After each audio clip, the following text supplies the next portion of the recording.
فاكر إن السوق عشوائي؟ لأ، السوق بيتكلم بنماذج، ولو فهمتها هتعرف هو رايح فين قبل ما يتحرك. يلا نفهمها في 60 ثانية من ذهب. أول نموذج هو الراية فلاج.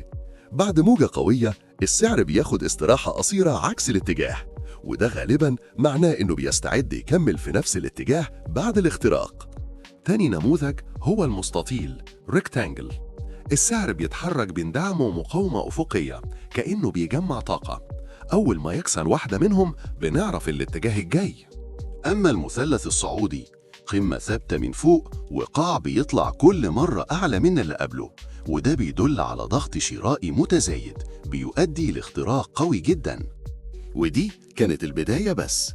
ما تفوتش الحلقة الجاية عن أقوى النماذج الاستمرارية والانعكاسية اللي بتكشف اتجاه السوق قبل ما يبدأ. فولو لايك علشان توصلك الحلقة أول ما تنزل.